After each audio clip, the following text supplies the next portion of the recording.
Welcome to the Hawks Nest, the home for all your Hawks and NBL news. I'm your host, Glenn Saville. We'll be doing this show for every home game this season, and we have a huge first show coming up for you. Our panel guest this week is your Wollongong Hawks captain, Oscar Foreman. Also joining as a regular on the panel will be Nat Sullivan from andthefoul.net. First up, let's have a look at the top news stories from around the league. It's official, the NBL is now independent from Basketball Australia. The demerger has already brought about changes to the league with a new style of refereeing designed to open up the game to faster play coming into effect. We'll be sure to ask Oscar Foreman what he thinks about that after being fouled out in round one. One of the other big changes is the return of the coloured jerseys for away teams. This is a great sign of things to come, with the NBL going out hard on social media to ask the fans what they wanted. The fan response was almost unanimous, and you will now see teams in their home colours more often when on the road. The league has also begun an effort to recognise the legends of the league, with the pre-season Blitz Tournament Cup named in honour of Australian Basketball Hall of Famers Leapin' Leroy Loggins and Cal Bruton. In news closer to home, the Wollongong Hawks have signed versatile import swingman Kevin Tiggs to their roster after the sudden departure of Darrell. Mr. Summers, I want more cabbage. We'll have to ask Oscar Foreman about that one a little later. And still with the Hawks, they are playing their 1,000th game in the league on Saturday night. They are the first team in the history of the league to reach that mark, so make sure you grab your tickets and get down to the Wynn Entertainment Centre for what should be a huge game against Townsville. It is also their first home game of the season. Now let's have a look at all the results from round two and the ladder standing so far.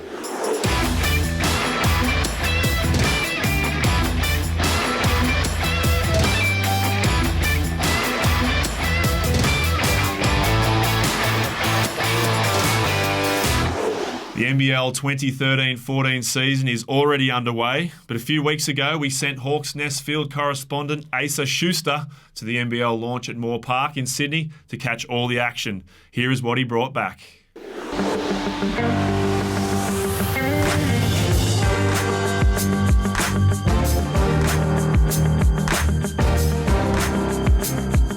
Asa here for the Hawks Nest with Sav, and we're up here for the NBL launch at the Entertainment Quarter at Moore Park. We're going to go inside and have a chat to some of the players. We've got an immortal Hawks coach here, Kevin Brooks. Now, how's it feel being back? Yeah, it's good, man. It's good being back. You know, I've been out of the game for a few years, coaching a lot of juniors, doing a lot of development work. So now it's actually back to get a little bit, it's good to be back a little bit closer to the game. So it's cool, man. Are you cleaning up the game? We are cleaning up the game. The guards will have to play straight up defense. We want the game to be played the way it should be played. No Greco-Roman wrestling like it's been going on for the last 5 years. So after hearing Mal Cooper talk about how the referee's going to be this year, do you feel a bit more comfortable with how you're going to be playing out there now? Yeah, I actually got a taste of it the first two preseason games, so I got a couple games under my belt, and going into the weekend I'll kind of know what they're expecting or how we're supposed to play, I guess. Who would have thought? Glenn Saville from Bendigo with that big brow of his. He's got his own TV now. We had Leroy Loggins up there and Cal Bruton. What did that stir up in you, seeing those two legends up there talking about their passion and the heyday of the NBL? Brought up a lot of partying memories. I played with Leroy for 5 years, played against Cal, played with Cal's son, so it brought up a lot of memories. For me, I'm honored, they have the Loggins-Bruton Cup. I know Cal wanted the Bruton-Loggins Cup, but unfortunately, somebody changed the script on him, but I'm very excited about it, man. It just gives me one more thing, one more legacy that I left here. Can we do something about the New Zealand Breakers? Someone else has got to win this thing. 100%. We're more than happy to take their title off them. They've had a few changes, new coach, a few different players, so we're hoping the few little spanners in the works, slows them down. So you have to put a team together that can compete with the New Zealand, and now also with the other teams, the Tigers. That's the way it works. So I think there's a good 3 or 4 other teams that can do that this year right now on paper. Mate, their captain's Australian, their coach is Australian. One coach goes, they bring another Australian in. Come on, mate. How much New Zealand really are they? Really? But I would safely say that this year they're not getting a 4th one. Don't worry about that. You heard it here first.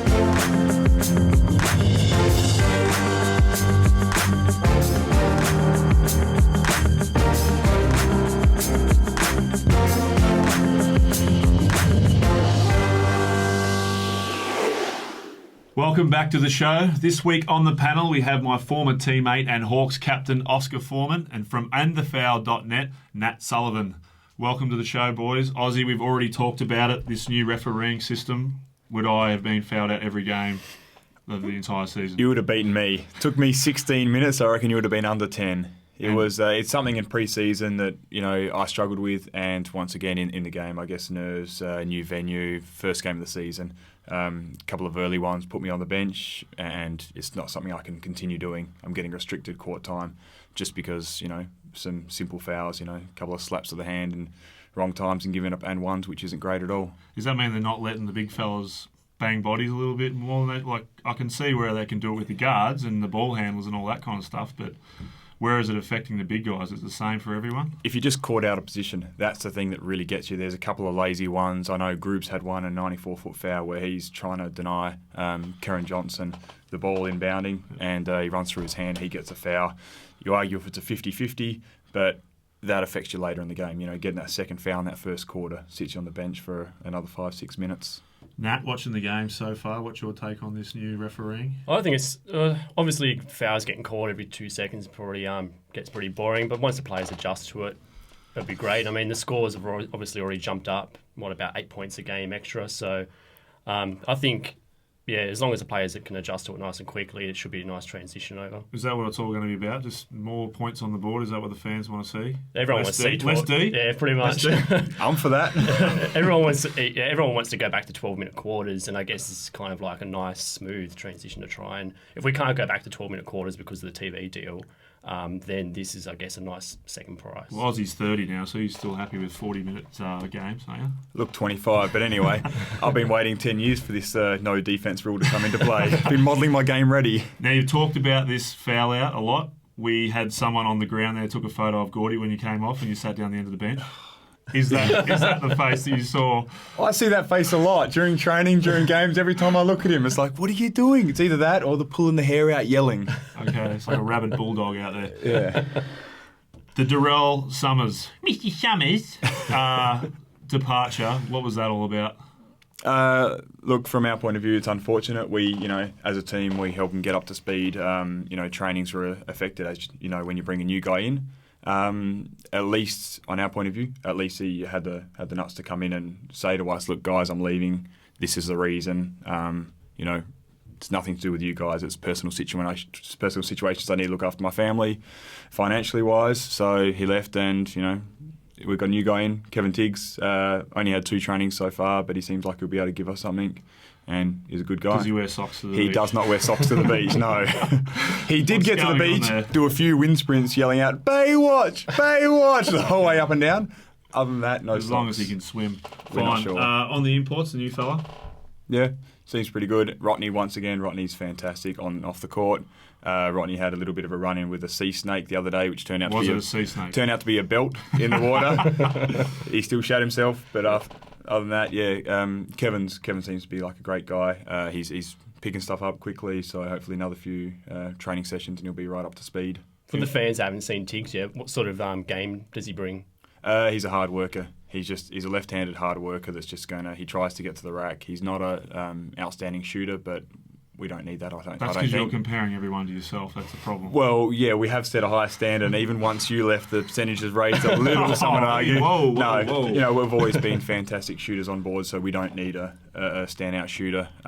He is putting on the floor and getting to the rack, which is great. So we've got to play labelled Sav. I don't know how that got past anyone. It's play, isn't it? There's no one jumps. Everyone understands that no one jumps. Yeah. No, and that's something that he ran back in his club in Ukraine anyway, so he's used to that one. So he came in, just designed his own play and said, Gordy, this is what I want. I know, it's my 5th year and I'm not Good getting bloke. anything. Nat, the quality of the imports this year so far, what do you I think so far, obviously we've only seen one, a couple of rounds, but so far they're pretty good. Hawks, they're bringing Rodney Clark, who's probably... I think he's, betting wise, I think he's like 2nd or 3rd favourite to win MVP this year. So, I think overall the quality of the imports are great. Townsville got a couple of New Zealand imports, from the New Zealand NBL, but they're still pretty solid. I think we'll see a couple of players, or probably maybe even 4 or 5, average 20+ points a game, I think. We haven't seen that for a little bit. 1,000 games coming up, mate. Expecting a big one? Yeah, absolutely. I mean, our first home game, first club to reach that milestone. It's going to be nice to be at home after a couple of tough road trips, and then we go straight back to Perth after that game anyway. So it's going to be good to be at home, and hopefully we get a good turnout of fans. Is that a tough way to prepare yourself for the season when you got to start on the road and you start in New Zealand? Starting in New Zealand, and then Adelaide after they've been had a couple of years drought, and they've only got one home game for the month, so it's a huge one for them. So it's obviously there's a lot of pressure, but we just got to try and get the wins. We've dragged you away from the textbooks, mate. You're right into your uni. Wouldn't say right into it. I'm stuck in there. Hats off to you, although a very small hat off to you. I couldn't even finish a PT course while I was playing. How are you going with your uni? It's getting done slowly. I may have got a 31% for my last mid-session exam, but the rest of my work is making up for that. And the off-season, mate, you don't spend your off-seasons like everyone else does, probably just hanging out at the beach in Wollongong, mate. You go to there are other beaches in the world I've got to go visit. You probably went to one in the Baltic somewhere, did you? I spent my time in Scandinavia, a bit of Europe, and then... was there any blonde chicks over there? I didn't, mate. There might have been one or two. Looked a little bit better than you with blonde hair, if I'm going to be honest. What are you talking about? Yep, glad you changed it back. But yeah, and then across to Asia on the Trans-Siberian, Trans-Mongolian train. Nat, what are you expecting from the NBL this year? We've already talked about the new refereeing. We've talked about imports. What do you expect as a fan? Probably, I want to hope, that we've got, this high scoring keeps on going, obviously.